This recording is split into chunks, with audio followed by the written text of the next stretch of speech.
actually the routes to the airport are so high profile that I think he's sort of saying those routes are going to be to just find a different route.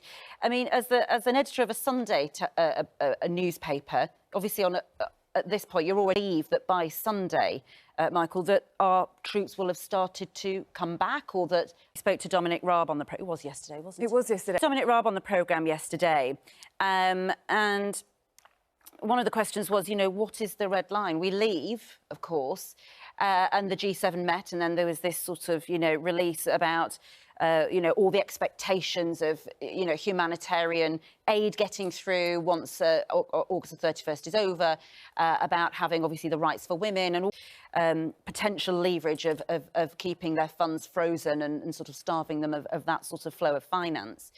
But, Michael, from your point of view, I mean, we asked Dominic Raab, what is the red line? Could troops ever go back in? Syria and Obama, and nothing ever happened. You know, so people in Afghanistan will definitely feel once August the 31st comes and goes, that is it. They're in the dark. Well, once the last flight goes out, I think... Looking about human rights and all of that, it comes to nothing if we don't provide some consequences for the Taliban. And what are those consequences? I don't think there will be consequences. A very good morning to you. It's just gone 6:30. Welcome to the programme. We are, of course, keeping an eye on the Paralympics too. We are. We've got, hopefully, some more medals to come this morning. We'll keep you updated on all of that. But, of course, it's all eyes on the situation in Afghanistan at the moment, because as if it hadn't been already difficult, challenging, dangerous for all those who are trying to flee the country to be able to get out through the airport.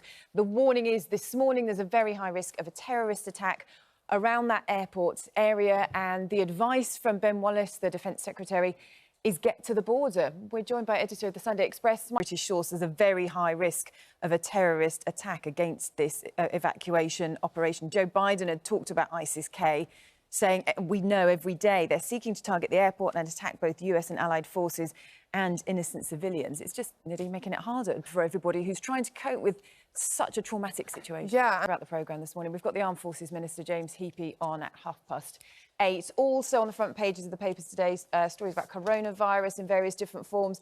Looking at the front of the Daily Telegraph now, NHS draws up plans to vaccinate 12-year-olds. And Dr. Hillary, I know, you know, we've been talking about this before, haven't we? This issue of when or if this step is taken. We might want to keep an eye on exactly. Well, yes, I'm hoping there's no traffic light system for Cornwall. No, but we were just looking at the numbers Apart from on just this. Heavy traffic, I because imagine. Turkey at the moment is on the red list. Yes. It's got 162 cases per 100,000.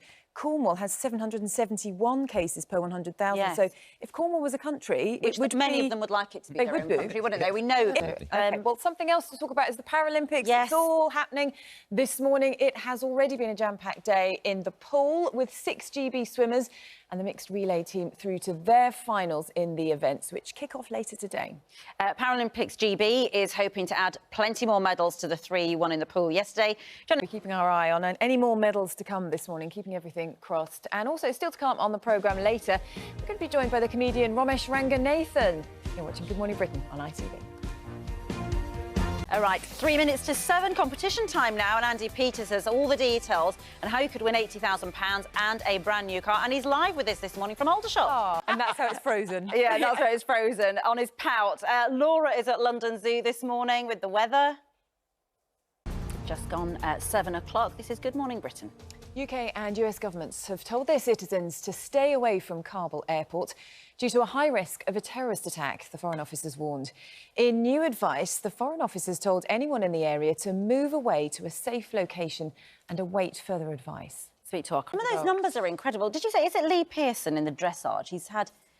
The one to add to it this and morning. dressage is so brilliant, isn't it? Beautiful to watch. Absolutely stunning. I remember watching it in London 2012. My son had just been born, so I was just sort of... Yeah, it's absolutely... About it, isn't it? You end up watching so many sort of weird and wonderful... You know, I love it. Whatever it is that you then massively get into. Absolutely. Because of what's happening. Good luck to everybody today in Tokyo. And still ahead on Good Morning Britain. Now, it is thought to know what you think.